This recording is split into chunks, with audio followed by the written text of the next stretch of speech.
Assalamu alaikum jama'a, barkanmu da dare. Wato a yi haƙuri, kaman shi ba ɓacin rai haka nake. Wannan magana ta Ladi ni yanzu nan nake haɗu da ita a social media. Gaskiyan magana yan fim ba Allah a ranku.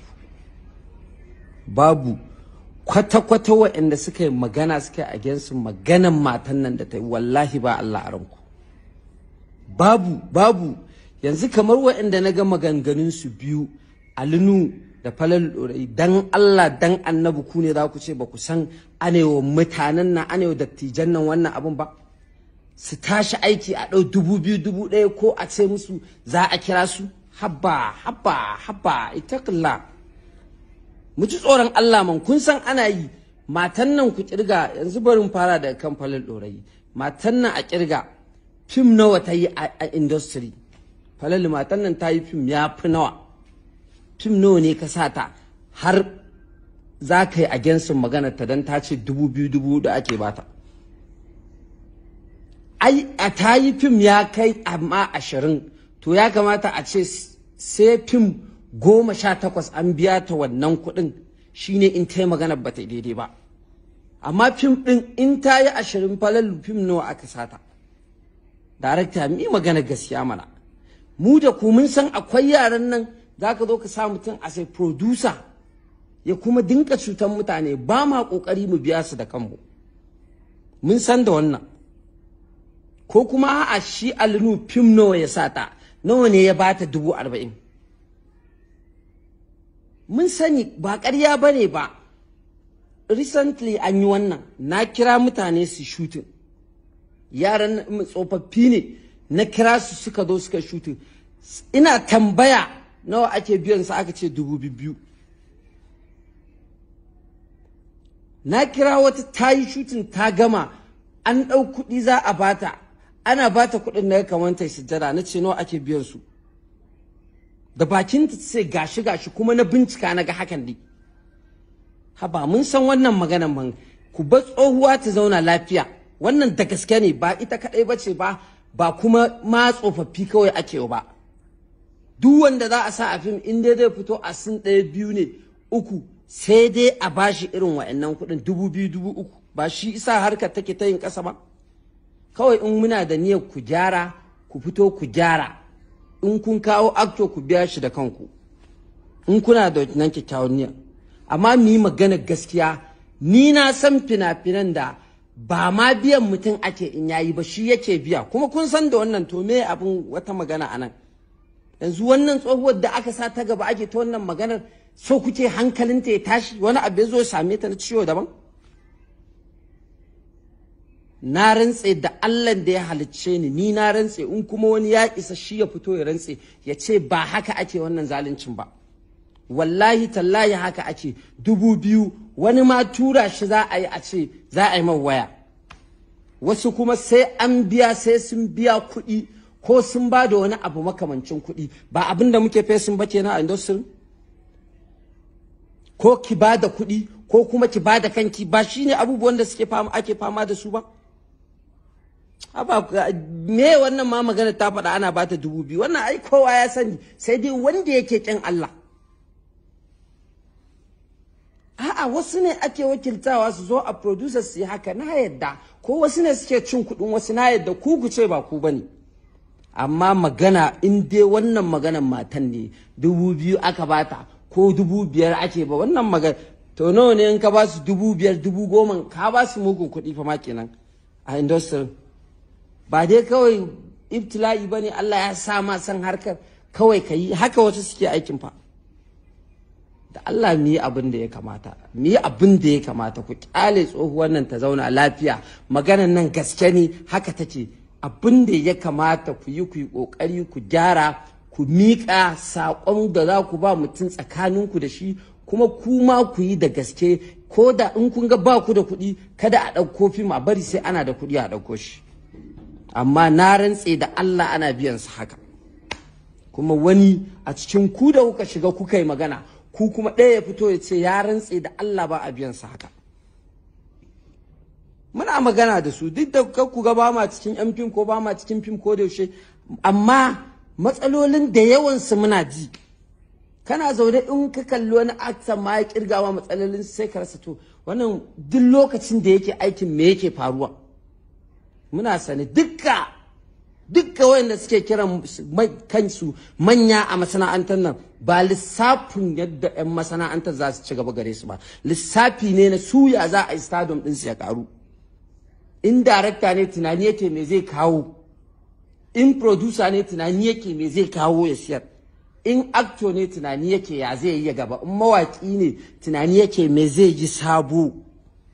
Amma da Allah ku kyale matan nan, dan Allah wannan maganar da matan nan ta faɗa da gaske ne, kuma faɗarta ba laifi ta ba, laifinmu ne ku da ba ku zauna kun gyara ba. Ni na san bani da wannan alaka ta in ɗau kuɗi in ba ɗan fim ko, amma alhamdulillah babu wani zagaye da za a yi ni dai in samu wani surutu makamancin wannan abu. Amma magana biyu haka take, a ɗau 2000 a ba mutum a ce masa je ka za a turo ba a turo ba, ko kuma mace ce a ce sai an yi wani abu da ita za a sa ta a fim. Wannan maganar haka take, ba ƙarya bane ba. In kuma kun jawo shi an faɗa ku kuka jawo ta saboda kun so ku danne gaskiya. Allah ya kiyaye, Ubangiji ya kare mu da addinin mu baki ɗaya, ya kare mana zuri'a. Mun gode. Assalamu alaikum warahmatullahi ta'ala wabarakatuh. Masoyan mu a duk inda suke a faɗin duniya, da kuma kai Naziru mawakin tsohon sarkin Kano, wanda ya kamata in zo in baka amsa akan maganganun da kai a Instagram. Ba na yin irin wannan bidiyon, ban kuma taɓa yi ba, amma yau ina so na yi saboda ka keta mutuncin mu, ko kuma in ce ka keta mutuncin masana'antar mu, wanda dole sai mun fito mun baka amsa a cikin ta. Allah subhanahu wataala yana gani magana da Mama Tambaye ta yi akan cewar a fim da take ba ta ba ta sama da 2000 ko sama da 5000 ba. Wannan magana ba haka take ba. Za a yi wa Mama Tambaye uzuri na cewar rikicin shekarunta za a kalla, za ta iya yin wannan maganar, amma ita ma ta san cewar mutane da yawa a cikin masana'antar fim sun ba ta sama da wannan kuɗin, a ciki har da ni Abubakar Bashir Mushadda, a ciki akwai Alinu, akwai Falali Dore, akwai sauran producer da suke magana a cikin wannan abu. Ba wai da Alinu da kuma Falali Dore da suka fito suke magana, ba wai suna magana bane akan waɗanda suke cinye haƙƙin wasu a cikin masana'antar Kannywood, waɗanda mu Allah na gode maka, mu da muke cikin masana'antar Kannywood babu wani mutum da ya taɓa mana aiki wanda ban biya shi haƙƙinsa ba. In kuma akwai wanda ya taɓa mana aiki wanda bai biya shi haƙƙinsa ba sai ya fito ya faɗa. So maganar da ake, ka fito kana ta wasu soki burutu, kana wasu ta yi na ba gaira ba dalili, na banza, na wofi, na iska, kana faɗan maganganu san ranka, to ka gane cewar duk abin da ka faɗa za mu iya mai maka da martani, don babu wanda yake jin tsoron ka a cikin mu, kuma ba ka isa ka fito ka ci mutuncin masana'antar mu rabu da kai ba. Yawwa, so wannan masana'antar mu ba mu da abin da kai ta, kuma kai ma dan cikin masana'antar nan ne, kuma masana'antar nan ita ce maka riga, ita ce maka wando, ita ce maka duk abin da kake takama da shi. So babu wani, baka isa kuma ka fito kamar yadda na gaya ma, kai baka isa kayi kaɗan ka fito ka ce zaka ci zarafin masana'antar mu a cikin social media mu daga maka kafa ba. Wallahi baka isa ba, duk abin da ka faɗa za mu faɗa maka irin sa. Idan magana ce akan ana yin aiki ba a biyan mutane, kai ya kamata a tambaya irin waɗannan abubuwa. Mu ba mu san shi ba, saboda mu ba ma yi a ayyukan mu da muke yi, ba ma yi. Idan kuma akwai wanda muka taɓa ya fito ya faɗa cewa ya mana aiki, mun rike masa haƙinsa, daga kan marubuci, daga kan editor, daga kan duk wani wanda ka sani a cikin masana'antar Kannywood. So saboda haka kana to su kai, kana so kai calling attention din mutane, ko kuma ka bata masana'antar musu suna. Maganar da Mama Tambaye ta is simple, cewar ita aiki da ta ba ta ubata sama da 2000 sama da 10,000, wannan kowa ya san rikicin tsufa ne. Dukkanin mu nan babu wanda bai kira Mama Tambaye a waya ba, kuma Mama Tambaye ta ce ita kaza ta faɗi dalilai na kare kanta. To me ka wannan maganar kawai saboda Alinu da Falale Dorayi sun yi magana akan cewar su sun bata sama da haka. Falale ba ya fito ya kare sauran producers bane waɗanda suke cin haƙin mutane. Alinu ba ya fito yayi magana bane akan wai mutane da suke cin haƙin ku, su ba akan su yi magana ba, yana magana ne akan shi aikinsa da ya ga abin da ya sanya bata, tunda ita ta fito ta ce duniya ba ta bata sama da haka ba. Falale ya Dorayi ya fito yayi magana akan wannan abin. saboda haka da Allah idan kana soki ɗanka ka san me zaka dinga yi, da Allah ka daina yin abin da zai dinga shafar masana'antar, saboda wallahi duk lokacin da zaka fito ka zo kai irin wannan bidiyon wallahi tallahi sai mun fito mun baka amsa, saboda mun ga kamar kana nema ka taɓa mutunci da kuma martabar mu masana'antar mu kuma wannan masana'antar ba mu da abin da ya kai ta. Wallahi Naziru baka isa ba, duk sanda ka fito kai magana sai mun fito mun baka amsa. Yau ka kiyaye, ka iya bakinka ka san iya abin da zaka fito ka faɗa, babu wanda yake jin tsoron ka a cikin mu, ba kuma wanda ka isa ka fito ka gaya magana a nan wajen bai fito ya baka martani ba, saboda haka ka kiyaye wallahi. Assalamu alaikum wa rahmatullah. Yan uwa, ina so in dan ja hankali ko kuma in ba da shawara bisa nasiha. Yan jarida sun buga labarin Ladin Cima wacce uwa ce kaka ce a cikin wannan masana'antar, ta yi bayani akan wasu abubuwa da ita take gani ko kuma da ta sani, ko kuma a'a abin nan zai iya zama bayani ne kawai fito daga bakin dan jarida ta hanyar yadda zai yi ya amfani da hikimarsa wajen yada labarin da yake so. To amma na ga wasu sun kauce hanyar, sun ɗauki layin tona mata asiri, wanda ya ce ya bata kaza, wanda ya ce ya bata kaza. Ladin Cima ai uwa ce kuma kaka ce a masana'antar nan. Bai kamata ba wanda kasancewa wani naka ko tsohonka ko kakanka ba zai fito ya magana ba ka fito ka karyata shi, to kakka kakan wani. Ya kamata ko da faɗa ta yi ana ganin abin ba daidai ba ne, to mu 'ya'ya ne mabiya, ya kamata mu yi haƙuri, mu yi mata shiru ya fi.